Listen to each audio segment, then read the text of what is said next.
Hey there, it's Boot Zone here. This is a shower wet room that I fitted about a month ago, maybe a little longer. It's got a concrete floor going into a floor drain. There's drainage under the floor. There's a sink with a drain that goes in behind the wall and under the floor. In down there, all the plumbing for the sink is in the wall. All the plumbing for this shower is in the wall, and I've got an electric shower as well, and the plumbing for that is in the wall. About 2 weeks after I installed it, I found a leak in the bedroom downstairs. So there's a bedroom below this, even though it's concrete upstairs. And in the wardrobe, there was a little drip of water. You could hear it just drip, drip. Only a tiny leak, but over a week, quite a bit of water had soaked into the wall, brick wall, and there was some rock wool insulation above the wardrobe. It was a built-in unit. That was all soaking wet. Luckily, nothing was damaged apart from the fabric of the wardrobe itself, but it gave me a problem because I either had the wet room floor leaking, which is a disaster upstairs in a house because it's already got an inch of concrete on it. Somewhere in the tiles could have been leaking, but I was quite confident I didn't damage any of the tanking compound when I put the tiles in. Fittings for the shower or fittings for this shower. It was over in this corner, so I was pretty sure it wasn't the sink. And so I thought to myself, well, oh dear, I've got to sort this out. So the first thing I did was I went over to here and I turned off the hot and the cold and forgot about it until the next day. It was late at night, there was nothing I could do about it. Next day, the dripping had stopped, so we found the leak whenever I was in the shower. My wife was downstairs, she heard it. So it could have been the floor, or it could have been the taps, hot or cold. So what did I do? Well, the shower was dry at that stage, so I turned on the cold tap. The cold mains water coming into the showers. And after a few minutes, you could hear the drip again. And I thought, oh, well, that's something. We've identified it's cold. Hot would have been easier because hot only goes to this side, but cold goes to the cold and up to this shower. So cold is more complicated because there's a T pipe, or a pipe T in the wall. And so it could have been the back of this fitting, or the pipe T that was leaking. I thought it might have been the shower, and that was just an instinct I had because there was more fittings up there, and by deduction, there's only one fitting here, 3 fittings on the T, and there was a couple of elbows up here as well. So there was 2 up there. So it could have been, it's more likely to be the T, more likely to be the shower.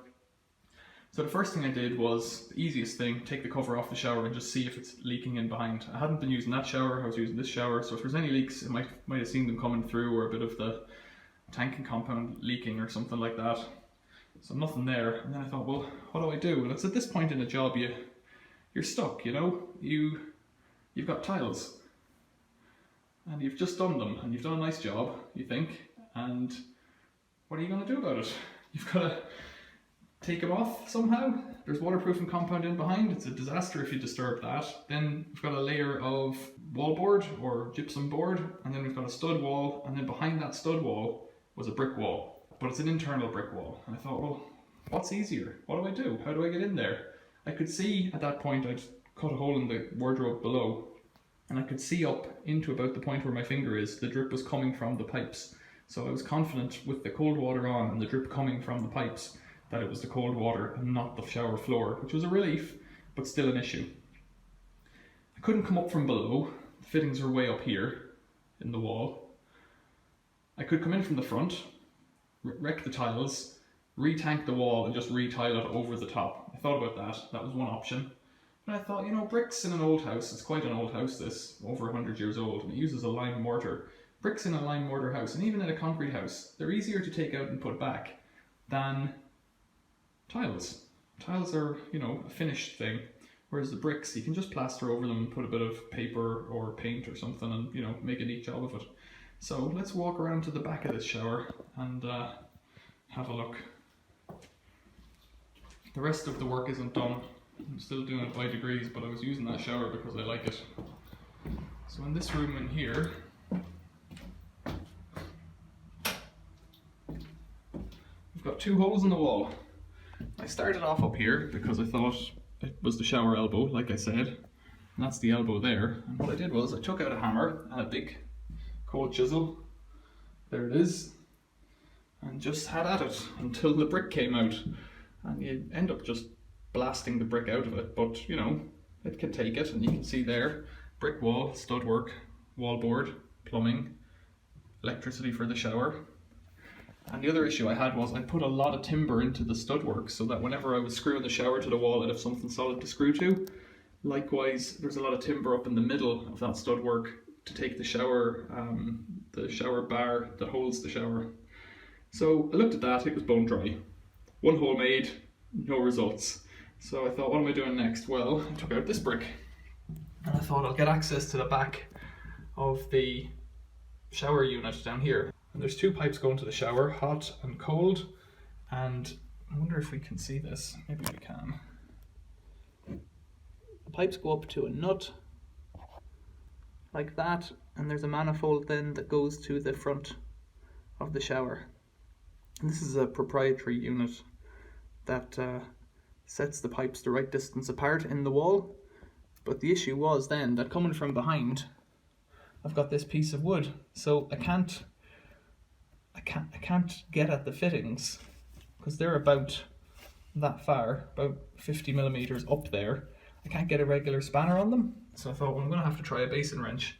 I should have said, actually, I noticed that this one was wet, so I put a little piece of tissue around it to stop the water flowing down. Turned off the water again at that point because I knew it was this pipe, and put a bit of tissue around this one as well, just in case anything changed.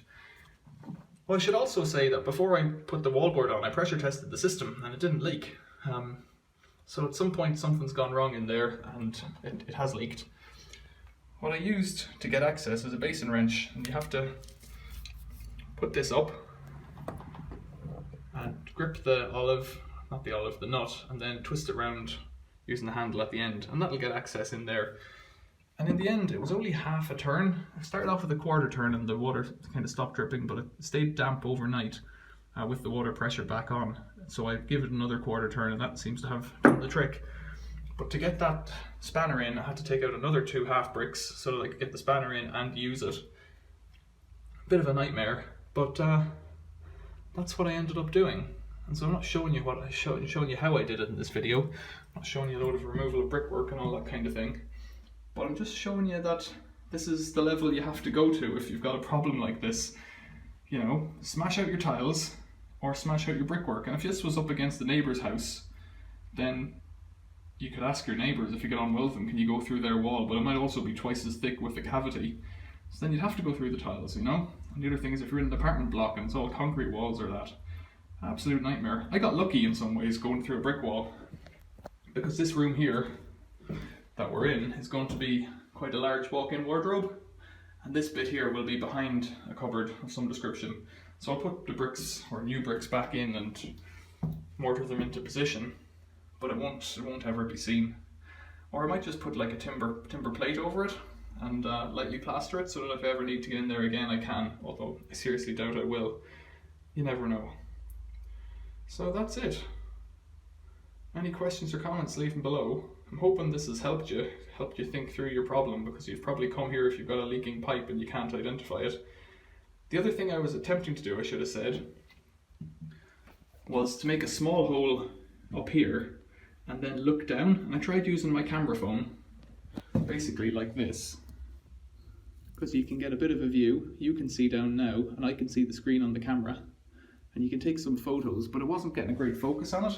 And I also have a little boroscope that I got in a Aldi or Lidl, and it broke on me, so I couldn't use it, even though it was working when I put the batteries in it downstairs. By the time I got it upstairs, something weird had gone wrong with it.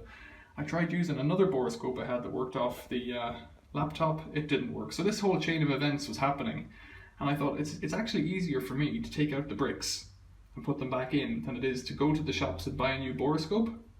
Boroscope might cost, I don't know, you can buy one typically for about 120 quid at the moment, a good quality one. Aldi don't always have them, but you can go to a hardware shop and buy one for 120 quid or so. A few bricks costs about £1, and some mortar maybe. You might spend about a £5 putting this hole right again, and then a bit on plaster. So it's by far cheaper and faster when you consider that you'd have to go to a shop to get the camera, and ultimately you'd still have to make the hole anyway. It's just quicker to go full hog on it. So there you go. That was last weekend. It hasn't leaked in a week, so I'm happy with it. On to the next problem. Thanks for watching. Questions or comments, leave them below. See you later.